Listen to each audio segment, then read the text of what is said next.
The first punch landed before I knew I was in a fight. I sat in the front row of the Fairmont Grand Ballroom, 3,000 people packed behind me, and watched my wife erase me from history. Victoria stood center stage in a white Armani suit that cost more than my first car. Lights hit her from every angle. Cameras clicked like insects. She looked like a queen addressing her kingdom. The screen behind her lit up. Atlas Core 2.0. Project lead. Lucas Reed. I didn't move. Didn't blink. Just stared at those three words while something cold settled in my chest. Victoria smiled at the crowd. That smile I'd seen 1,000 times. The one she practiced in our bathroom mirror before every investor meeting. "Ladies and gentlemen," she said, voice smooth as glass. "Tonight I'm proud to announce that Atlas Core 2.0 represents a complete architectural revolution. And none of this would have been possible without the genius of our new technical director." She paused. Let the anticipation build. Lucas Reed. Applause thundered through the room. People stood. Whistles. Cheers. Lucas walked on stage from the wings. 28 years old. Blonde hair perfectly styled. Navy suit tailored within an inch of its life. He waved at the crowd like a rock star who just finished a world tour. He'd never written a single line of production code in his life. Victoria handed him the microphone. She touched his shoulder. Familiar. Intimate. "Lucas," she said, "tell them about your vision." His vision. I closed my eyes for half a second. Saw myself in that basement office 8 years ago. 3 engineers. Pizza boxes stacked to the ceiling. Me sleeping under my desk because the system couldn't go down and I couldn't afford to leave. I wrote Atlas Core on a whiteboard that smelled like stale coffee and failure. Every line of code came from my hands. Every algorithm, every solution to every crisis that nearly killed the company before it started. Victoria was at a networking dinner that night. She was always at a networking dinner. "Adrian's been a great maintenance guy," Lucas said into the microphone, and my eyes snapped open. But real innovation needs fresh blood, younger thinking, a willingness to break the old rules. Someone near me laughed. Not loud, just enough. I turned my head, saw Mart Shun, my former senior engineer, sitting 3 rows back. His face was stone. He wouldn't look at me. He knew. They all knew. But nobody said a word. Lucas kept talking. Something about paradigm shifts and disruptive architectures. Words he'd copied from my internal memo last month. The one I'd sent to Victoria with detailed technical specifications for the 2.0 upgrade. She'd forwarded it to him. He'd changed the header, presented it as his own, and she let him. I looked at Victoria. She was watching Lucas with that same smile. Proud, possessive, like she'd discovered him, like she'd forgotten who built the ground beneath her feet. The memory hit me without warning. 3 years ago, 2 a.m., our apartment in Pacific Heights. My phone rang. Crestline's entire customer prediction system had crashed during a major retail client's peak season. Data pipelines dead. Algorithms returning garbage. The client was threatening to sue for breach of contract. Victoria was asleep next to me. I slipped out of bed, drove to the office, and worked until dawn. Rewrote the corrupted module, restored the backups, tested every edge case twice. By 7 a.m., the system was running faster than before. I went home, showered, made coffee. Victoria was at the kitchen table, reading her tablet. The team fixed it. She said, "Mark handled it overnight." I didn't correct her. I should have corrected her. The applause died down. Lucas finished his speech. Victoria took the microphone back. "I want to thank everyone who made this possible," she said. "Our investors, our incredible engineering team, and of course, Lucas, for showing us what true technical leadership looks like." More applause. She scanned the crowd. Found me. Our eyes met. For a fraction of a second, something flickered across her face. Guilt? Regret? I couldn't tell. Then it was gone. She smiled at me the way you smile at a stranger who held the door for you. "Special thanks to my husband, Adrian," she said, "for his continued support behind the scenes." Behind the scenes. That's what I was now. A backdrop. A footnote. The man who used to matter. Lucas leaned into the microphone. "Adrian's a great guy," he said, grinning. "But let's be honest, Every empire needs new architects, not just the guys who laid the foundation. Laughter rippled through the audience. I felt something snap. Not loud, not dramatic, just a clean break, like a bone finally giving way after too much pressure. I didn't stand up, didn't shout, didn't make a scene. I just sat there and watched the rest of the presentation. Watched Lucas stumble through technical terms he didn't understand. Watched Victoria cover for him with smooth transitions and confident nods. She was good at covering. She'd had 8 years of practice. Afterward, I found them backstage. Victoria was surrounded by PR people. Lucas stood beside her, holding a commemorative plaque engraved with his name. His name on my work. I walked up, calm, hand in my pockets. Victoria. She turned. Her smile tightened when she saw my face. Adrian, I'm glad you're here. Wasn't the launch amazing? Was that your decision? She blinked. Excuse me? The credit. Giving it to him. Was that your decision? Her expression hardened. The mask slipped for just a second. We talked about this. Adrian, don't do this now. I'm asking a question. Lucas stepped forward. That smug grin still plastered across his face. Hey, man, no hard feelings. Okay, this is how the industry works. Visibility matters. I looked at him, really looked, saw the expensive shoes, the perfect hair, the empty eyes of a man who'd never built anything in his life. You don't know how any of it works, I said quietly. His grin faltered. Victoria grabbed my arm. Pull me aside. Her fingers dug into my sleeve. What the hell is wrong with you? She hissed. In front of everyone? You gave my work to a man who can't read a compiler error. He needs credibility for the IPO. You're my husband. You don't need. I don't need what? Credit? Recognition? A name? She exhaled sharply, ran a hand through her hair. You're being dramatic. You always do this when you feel threatened. Threatened? By him? Adrian. Stop. Lucas is good for the company. He's young. He's charismatic. He knows how to talk to investors. You're. She stopped herself. I'm what? You're better in the background. You know that. You hate the spotlight. I stared at her. 8 years of marriage. 8 years of midnight fixes and silent sacrifices. 8 years of watching her take bows for work I'd done. And this was what I got. Okay, I said. She frowned. Okay, what? Okay, I understand. Relief washed over her face. She squeezed my arm. Thank you. I knew you'd see reason. We'll talk tonight. All right? I have dinner with the board. She turned back to Lucas, put her hand on his shoulder, guided him toward the exit. Lucas looked back at me, winked. Big mistake. I went to my office. Not the corner office with the view. My real office. The one in the basement level, next to the server room, where the actual work happened. The security guard nodded as I passed. Late night. Mr. Blake? Something like that. I unlocked the door, sat down at my desk, opened the bottom drawer. Inside was a fireproof safe. Combination lock. I spun it from muscle memory. Inside the safe was a single folder. Yellowed paper, signed in ink. The original technology licensing agreement. 8 years old. Victoria's father had insisted on it. He was the only one who ever understood what I was worth. I read the key clause aloud. My voice echoed in the empty room. If the company maliciously deprives the creator of attribution, transfers control of core technology to unauthorized third parties, or falsely attributes core technology to individuals other than the creator retains the right to immediately revoke all licensing privileges. I never thought I'd use it. I'd been wrong.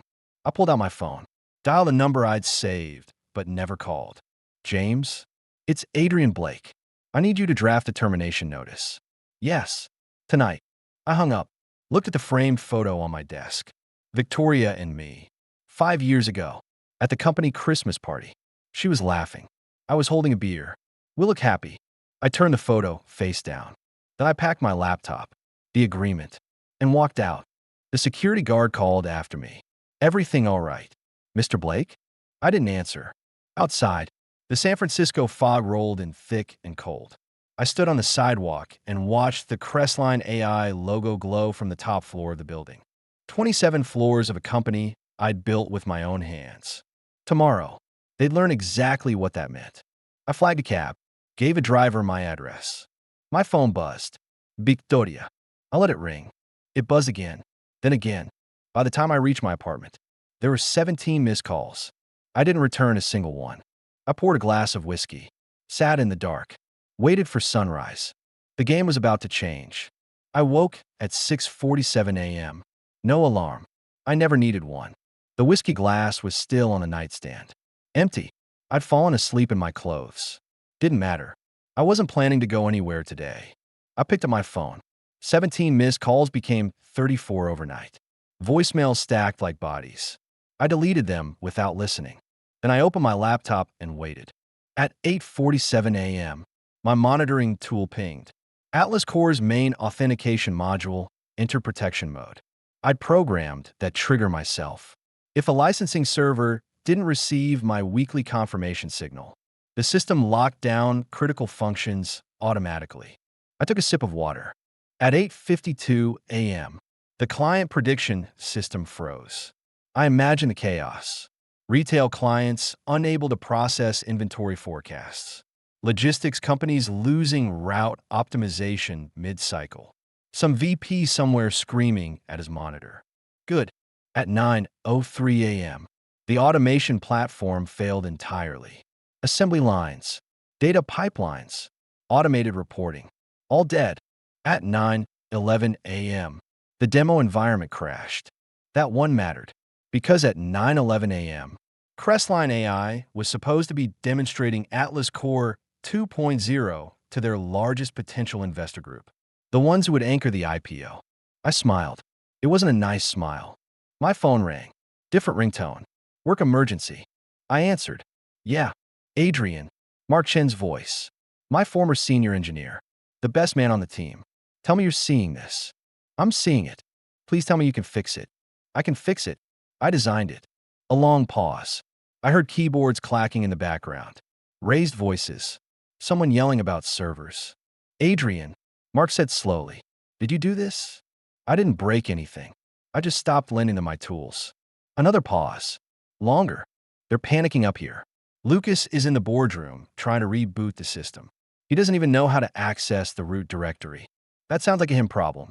Victoria is losing her mind. She's been screaming at the tech team for 20 minutes. I said nothing. Adrian, talk to me. What's your play here? Watch the news. Mark, you'll figure it out. I hung up. At 10:15 a.m., I got a text from an unknown number. Then another. Then 10 more. Reporters. They'd caught wind of something. I ignored them all. At 10:30 a.m., my lawyer James sent me a message. Notice delivered to board. Certified copy attached. They're scrambling. I opened the attachment. Read the termination notice again. The language was brutal, precise, unforgiving. Mr. Blake hereby revokes all licensing rights for Atlas Core and all derivative systems effective immediately due to systematic misattribution of intellectual property, fraudulent representation of project leadership, and material breach of contract. I printed a copy, folded it, put it in my jacket pocket. Then I drove to Crestline AI. I didn't go upstairs. I went to the lobby coffee shop, ordered a black coffee, sat in the corner where I could see the elevators. People rushed past, employees with pale faces, executives talking rapidly into phones. One woman was crying. I sipped my coffee. At 11:20 a.m., Lucas Reed walked out of the elevator. He looked different. The perfect hair was disheveled. The navy suit was wrinkled. His eyes darted around the lobby like a trapped animal. He didn't see me. He pulled out his phone, called someone. His voice cracked. No, I don't know what's wrong. How would I know? I'm not a fucking engineer. Pause. I don't care what the board says. Tell them it's a temporary glitch. We'll patch it. Pause. Of course I can patch it. I just need time. He ended the call, stared at his phone like it had betrayed him. I stood up, walked toward him. Lucas. He spun around. His face went white when he recognized me. Adrian. Jesus. What did you do? Me? I haven't done anything since yesterday. I've been drinking coffee. This is your fault. You broke the system. I didn't break it. I reclaimed it. There's a difference. He stepped closer, got on my face. Bad move. He was younger, but I was bigger, and I'd spent 8 years lifting server racks. Fix it. He hissed. Fix it now, or I swear to God. Or what? You'll tell everyone I'm a maintenance guy? His mouth opened, closed, opened again. You don't understand. He said, quieter now. If this doesn't get resolved, I'm finished. The board is already asking questions. Investors are pulling out. And whose fault is that? He looked at me, really looked. For the first time, I saw fear behind his eyes. Not anger. Fear. I didn't ask for this. He said, Victoria put me in that position. She told me to present your work. She said it would help the company. And you said yes. What was I supposed to say? No to the CEO? Yes. That's exactly what you were supposed to say. He shook his head, stepped back, ran his hands through his hair. Look, I know I'm not a real engineer. I know I can't do what you do. But I needed this job. I needed the money, the reputation, the lies. He flinched. Yes, the lies. I finished my coffee, dropped the cup in a trash can. Here's what's going to happen. Lucas, you're going to go back upstairs. You're going to stand in front of that board, and you're going to tell them a truth. What truth? That you don't know how to fix it. That you never knew. That Victoria covered for you because she needed a puppet. He swallowed hard. And if I don't, then I'll release the recordings. His face went gray. What recordings? The ones I made of every meeting you attended. Every presentation you gave using my slides. Every time you asked me privately what a certain piece of code did because you didn't understand it. I pulled out my phone, showed him a file list. Dozens of recordings. Dates. Times. Titles. He stared at the screen. His hands trembled. You recorded me? I recorded everything. I'm an engineer. We document. He was quiet for a long moment. Then he straightened his jacket, composed himself. The fear was still there, but he'd buried it under a layer of desperate bravado. Fine, he said. I'll tell them, but you're still the bad guy here. Adrian, you're destroying a company because your feelings got hurt. My feelings didn't get hurt. My work got stolen. There's a difference. He turned, walked back to the elevator. I watched him go. At 1:30 p.m., I got a call from an unknown number. I almost didn't answer, but something told me to pick up. Adrian Blake. Mr. Blake, this is Harold Vance. I'm the chairman of Crestline AI's board. I knew who he was. Silver-haired, old money. I've been on the board since the beginning. Mr. Vance, we need to talk. Off the record. Can you come to my office? I'm in the lobby. A pause. You're in the building? I never left. Another pause. Longer. I'll send someone down. Harold Vance's office was on the 27th floor. Corner unit. Floor-to-ceiling windows overlooking the bay. I've been here once before.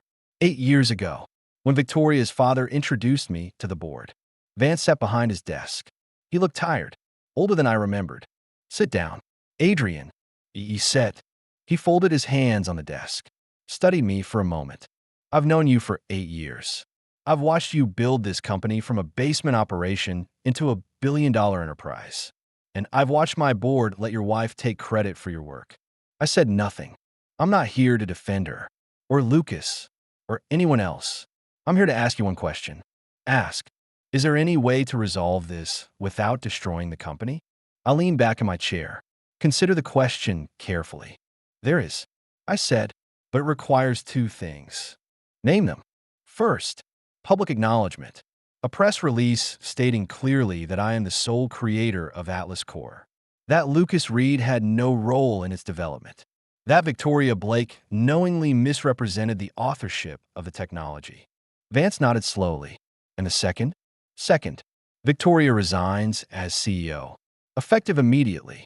No golden parachute. No consulting deal. She walks away with nothing but her shares. Vance stared at me. That's harsh. She stole my life's work and gave it to a man who can't read a compiler error. I think I'm being generous. He was quiet for a long moment. Then he picked up his phone, pressed a button. Send her in. The door opened. Victoria walked in. She looked terrible. Eyes red. Makeup smeared. The white Armani suit was gone, replaced by a wrinkled blouse and slacks. She saw me. Stopped walking. Adrian. Victoria. Vance gestured to the chair next to me. Sit down. She sat, kept her eyes on me. I've just spoken with your husband. Vance said. He's offered terms for restoring the license. What terms? Public acknowledgement of his authorship and your resignation. Victoria's face crumpled. For a second, I thought she might cry, but she pulled it together. She was always good at pulling it together. You want me to resign? I want you to do what's best for the company. She turned to me, reached out, touched my hand. Adrian, please, we can work this out. We're married. We promised to take care of each other. I looked at her hand on mine, remembered all the nights I'd held that hand, all the promises we'd made. Then I remembered her on that stage, smiling, erasing me. I pulled my hand away. The promise was supposed to go both ways. Victoria. She closed her eyes, took a shaky breath. If I resign, what happens to Lucas? He's already finished. The board will handle him. She nodded slowly, opened her eyes. Okay. Vance leaned forward. Okay. Okay. I'll resign. I'll sign whatever statement you want. Just fix the system. Please. I stood up, looked down at her. The system will be restored when the press release goes out. Not before. Adrian, that's the deal. Take it or leave it. She stared at me. For a moment, I saw something break behind her eyes. Something real. Take it, she whispered. I nodded, walked to the door. Adrian. I stopped, didn't turn around. Did you ever love me? I stood there, hand on the door handle, thinking about the answer. Yes, I said, but I love the version of you that existed before the money, before the fame, before you decided I was expendable. I opened the door. That version died a long time ago. I just didn't notice until last night. I walked out. Behind me, I heard Victoria start to cry. I didn't look back. 2 days passed. I didn't answer a single call. The press release went out on Thursday morning. Crestline AI's official statement. After a thorough review, the board acknowledges that Adrian Blake is the sole creator of Atlas Core. The company regrets the misattribution of credit and accepts the resignation of former CEO Victoria Blake. I read it 3 times. Felt nothing. My phone exploded. Reporters, former colleagues, people I hadn't spoken to in years. I ignored them all. At noon, Mark Shin showed up at my apartment. I opened the door. He stood there holding 2 cups of coffee and a folder thick enough to break a window. You look like shit, he said. Thanks. He pushed past me into the living room, sat on my couch, put the coffee on the table. I brought your severance package. I didn't resign. No, but they're offering anyway. Full payout. Stock options vested immediately. A consulting contract worth 7 figures if you want it. I sat down across from him, took the coffee, didn't drink it. What's the catch? No catch. They're terrified you'll sue them into bankruptcy. This is damage control. I opened the folder, skimmed the numbers. They were generous. Generous enough to make most men sign without reading. I closed the folder. I don't want it. Mark stared at me. Adrian, that's $12 million. I know what it is. Then take it. You earned it. I earned more than money. Mark, I earned the right to walk away on my terms. He leaned back, studied me the way he studied broken code. Looking for the flaw. What are you planning?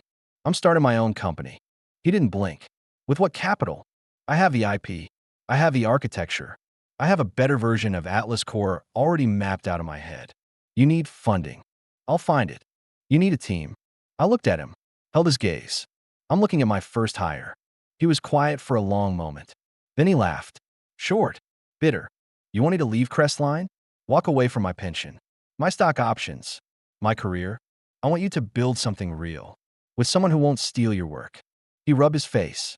Exhaled slowly. Give me a week. Take 2. I'm not ready yet. He stood up, walked to the door. Stopped. She's been calling me. You know, Victoria. Asking about you. What did you tell her? That I don't know where you are. Which was true. Until 5 minutes ago. Keep it true. He nodded. Left. I sat alone in my apartment and started sketching the architecture for Atlas Core 3.0. 3 days later, she found me anyway. I was at a coffee shop in Oakland. Small place. Bad lighting. Good espresso. I've been coming here for a week because nobody knew my face in this neighborhood. The bell above the door chimed. I looked up. Victoria stood in the doorway. She looked different. The power suits were gone. She wore jeans and a plain black sweater. No muck-up. Her hair pulled back in a messy ponytail. She looked like a woman who'd been crying for days and had finally run out of tears. She saw me, walked over, sat down across from me without asking. Hello, Adrian. Victoria. She looked at my laptop, saw the architectural diagrams on the screen. Starting over? Continuing. There's a difference. She nodded, absorbed the insult without flinching. I read the press release. She said, it was accurate. I wrote it. I know. Your lawyer sent it to the board before publication. They didn't change a word. Smart of them. She picked up a sugar packet, turned it over in her hands. Didn't open it. I lost everything. Adrian, the company, the reputation, the friends who only wanted me because I was powerful. My father won't return my calls. I said nothing. I'm not telling you this to make you feel sorry for me. I'm telling you because I want you to know that I understand now. What I did. What it cost. Do you? She looked up, met my eyes. Hers were red-rimmed. Raw. I destroyed the only person who ever truly supported me. I traded loyalty for convenience. I chose a man who couldn't build anything over the man who built everything. She paused. Her voice cracked. I chose my own ego over my marriage. I set down my coffee, leaned back. Why are you here? Victoria? Because I need to hear you say it. Say what? That you don't love me anymore. That there's no chance. That I killed us so thoroughly that not even the ashes are left. I looked at her, really looked, saw the woman I'd married, the woman I'd stayed up all night with, celebrating our first big client, the woman who held my hand when my mother died. I also saw the woman who stood on that stage and let another man take my name. I don't hate you, Victoria. Her face flickered with hope. I don't love you either. That part of me died somewhere between the basement office and the Fairmont ballroom. I don't know exactly when, but it's gone. The hope died. She nodded slowly, set down the sugar packet. I thought maybe if I came here, if I apologized enough, I'd what?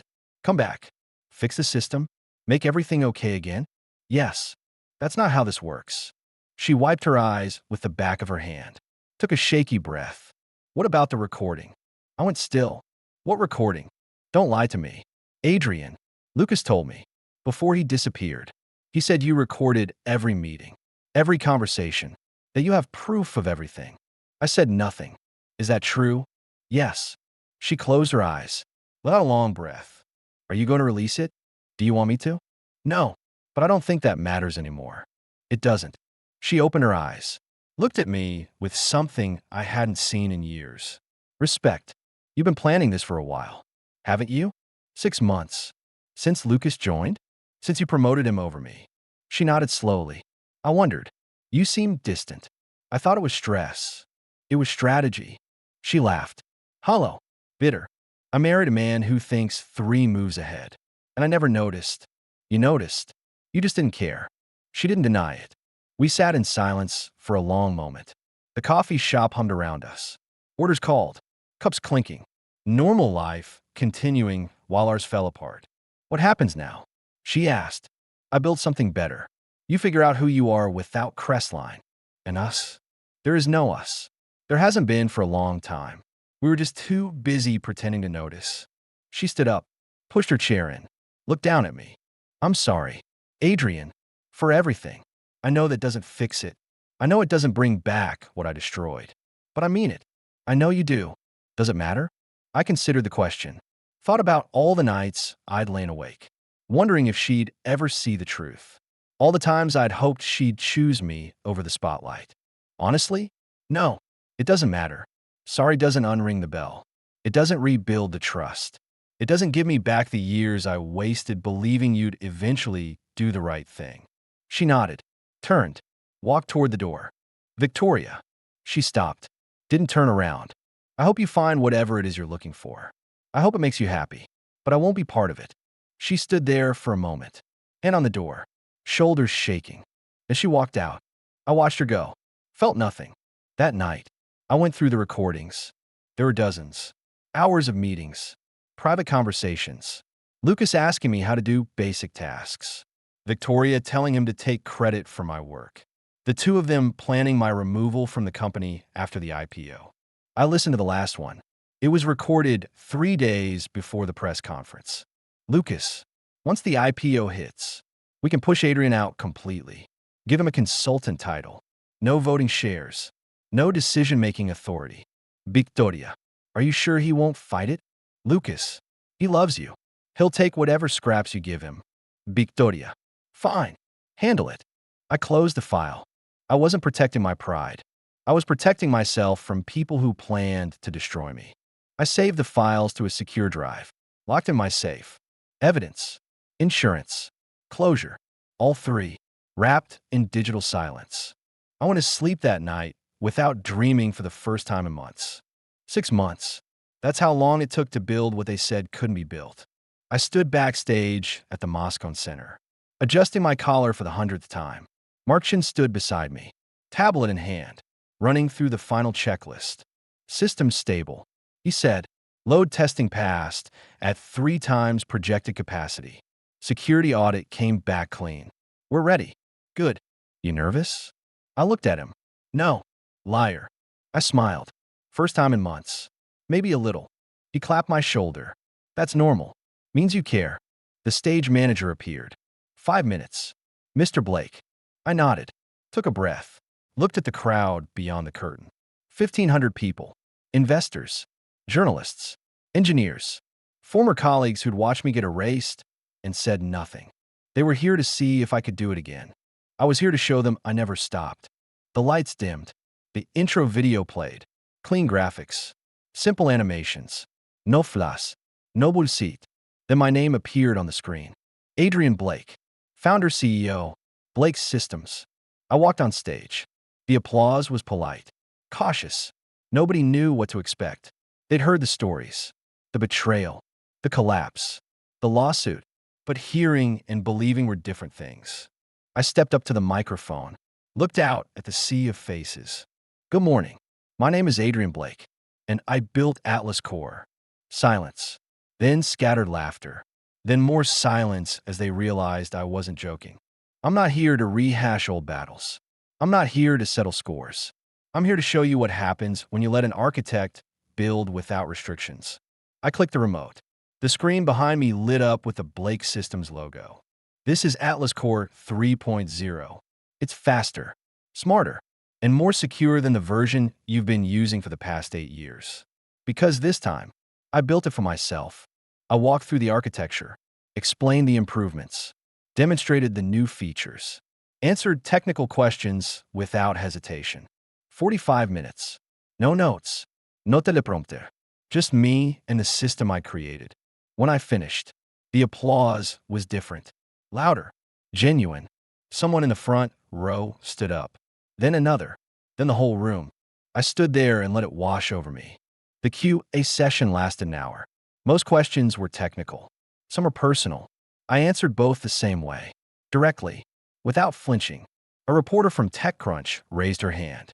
Mr. Blake, your ex-wife's company collapsed after you revoked the Atlas Core license. Do you feel responsible for the jobs that were lost? I feel responsible for the work I created. I don't feel responsible for the people who mismanaged it. Would you have done anything differently? I thought about it. Really thought. I would have trusted my instincts sooner. I spent 8 years hoping the people around me would do the right thing. That was my mistake. Not the code. The trust. Another reporter. What would you say to Victoria Blake if she were here? I looked at the camera. Let the silence stretch. I'd say the same thing I said the last time we spoke.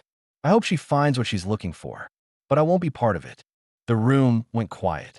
Then a voice from the back. Female. Familiar. Adrian. I looked up. Victoria stood at the back of the auditorium. Dressed simply. No entourage. No camera crew. Just her. The crowd turned. Murmurs spread like wildfire. I didn't move. She walked down the aisle. Slow. Deliberate. Every eye in the room followed her. She stopped at the front row. Didn't sit. Just stood there, looking up at me. I'm not here to cause trouble, she said, loud enough for everyone to hear. I'm here to listen. I studied her face. Looked for the mask, the performance, the manipulation. I didn't find it. Then listen. I said, and after, you can leave. She nodded, sat down in the front row, crossed her legs, folded her hands in her lap. The room waited. I turned back to the audience. Continued the presentation like nothing had happened. Afterward, in the green room, I found her waiting. She stood by the window, hands in her pockets, watching the city below. You did well up there, she said without turning around. I know.